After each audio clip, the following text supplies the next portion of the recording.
Y nos acompaña a esta hora desde Caracas la internacionalista Giovanna De Michele. Bienvenida y gracias además por estar con nosotros en la tarde de NTN24.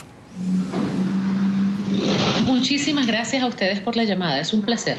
Para nosotros también un placer. Siempre el Ejecutivo de Estados Unidos, de una u otra manera, señora De Michele, pues ha obrado o había obrado a favor del gobierno de Venezuela cuando de sanciones se hablaba contra funcionarios, porque siempre se ha hablado de que las sanciones son contra funcionarios del gobierno chavista que han pues estado vinculados además a investigaciones por violaciones a los derechos humanos. Ahora todo indica que sí las habrán, esas sanciones.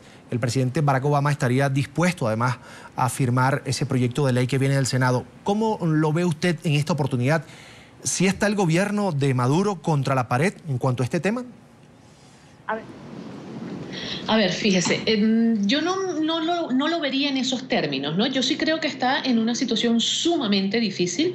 Evidentemente, la coyuntura interna de los Estados Unidos favorece que en esta oportunidad sí se tomen decisiones para aplicar las sanciones a funcionarios del gobierno venezolano, lo cual coloca a todo el Estado venezolano en una situación bastante complicada. Y aquí vale la pena detenerse un poquito, porque es absolutamente cierto, como lo estaban señalando hace unos minutos atrás, que las medidas, las sanciones están dirigidas de manera puntual a ciertas personas, a ciertas individualidades. Pero estamos hablando de una lista de 56 personas, todas ellas distribuidas entre las diversas ramas del poder público venezolano y además con altísimos cargos a nivel del Ejecutivo y también entre funcionarios militares de muy alto rango. Esto le da a nivel internacional una connotación muy particular. No es lo mismo retirarle la visa o congelarle los bienes a 56 ciudadanos de a pie, cosa que hace Estados Unidos normalmente todos los días a miles de personas de las más variadas nacionalidades del mundo, que retirarle la visa y congelarle los bienes a 56 altos funcionarios de un gobierno en particular, como es este caso que ahora nos ocupa. Evidentemente, aun cuando las sanciones son individuales, son personales, tienen un efecto directo sobre el posicionamiento del Estado venezolano en el contexto internacional. Máxime cuando la motivación para imponer las sanciones tiene que ver con la violación de los derechos humanos, un tema en el cual Venezuela está obligado por mandato constitucional y también está obligado por una serie de tratados y acuerdos internacionales suscritos libremente por la República de Venezuela y además ratificados por el Poder Ejecutivo venezolano, lo cual quiere decir que son leyes de la República que están siendo violentadas desde la óptica de Estados Unidos en este caso y de muchos organismos no gubernamentales y personas de la sociedad civil venezolana. Ahora, señora De Michele, el gobierno ha reaccionado con cierta altanería. Ha dicho que el gobierno de Barack Obama, si llegara a aprobar esta ley, quedaría mal parado. ¿Está el gobierno de Nicolás Maduro como para sacar una carta de aquí de la manga?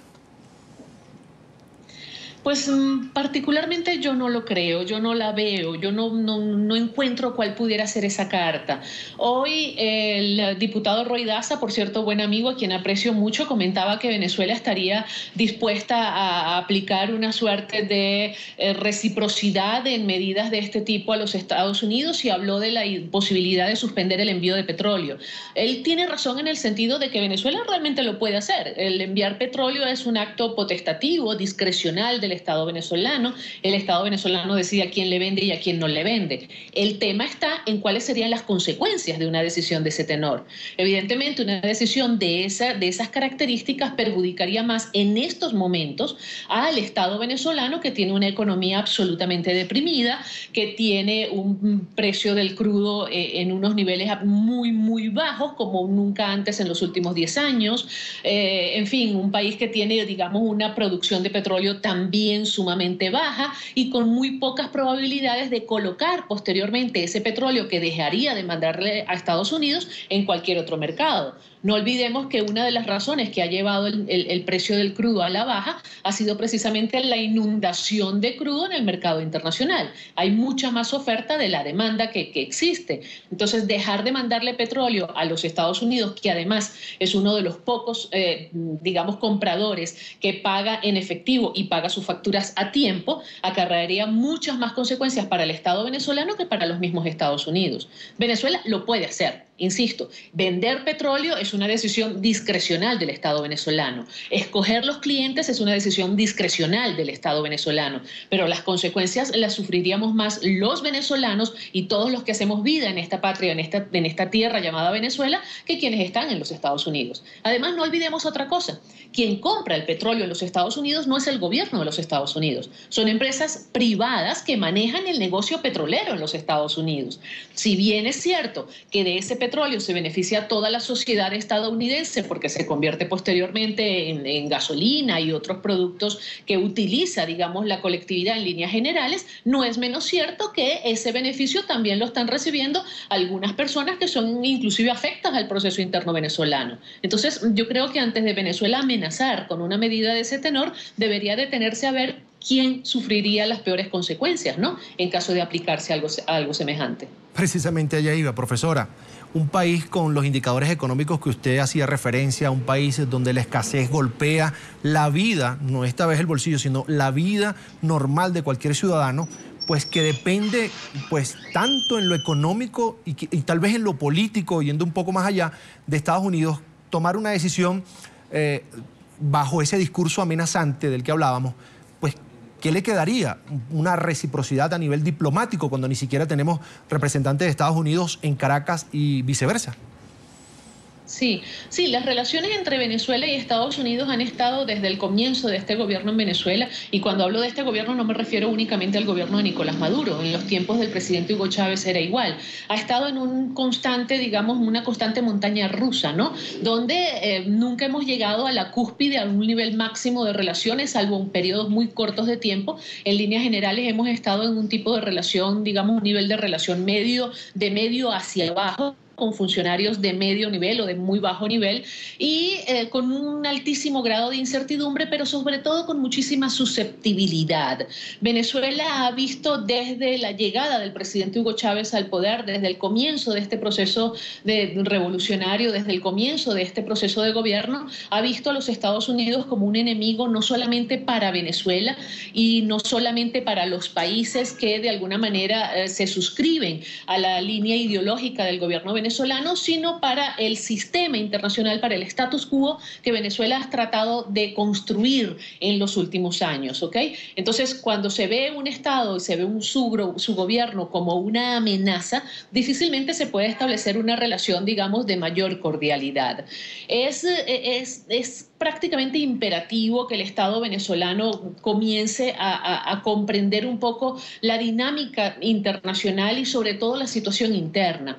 Es cierto, hay que reconocerle a este proceso venezolano que ha logrado la inclusión de millones de venezolanos que hasta hace 15 años atrás eran prácticamente inexistentes para la sociedad y para el estamento político del país. Pero eso lo ha logrado Venezuela, el gobierno, a un costo muy alto, y el costo es que ha logrado generar nuevos excluidos en la sociedad venezolana. Entonces, el propósito de la inclusión no es tal, no se ha logrado, no ha sido efectivo, porque no se logra la inclusión generando nuevos excluidos, que es lo que ha sucedido aquí en Venezuela. Y esos nuevos excluidos, de alguna manera, son el sector productivo, la clase económicamente activa, los que mueven y dinamizan la economía venezolana, los que durante mucho tiempo han sido capaces de garantizar la existencia de productos, un nivel de producción nacional que inclusive alcanzaba para exportar. Hoy en día Venezuela está importando productos que anteriormente exportaba. Eso no quiere decir tampoco que esa élite productiva tenga que pensar únicamente en su beneficio económico. No, yo estoy de acuerdo en que debe haber, digamos, una permeabilidad de la productividad de esas empresas hacia el sector social, pero no necesariamente tienen que desaparecer esas empresas. Yo creo que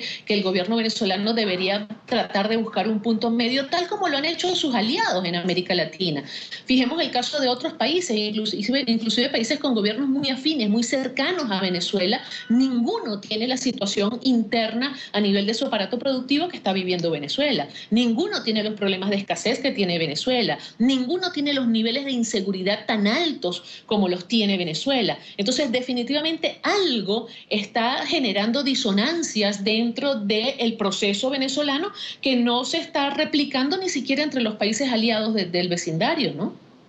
Giovanna De Michele, internacionalista, quiero agradecer su tiempo por habernos acompañado aquí en la tarde de NTN 24 desde Caracas, Venezuela.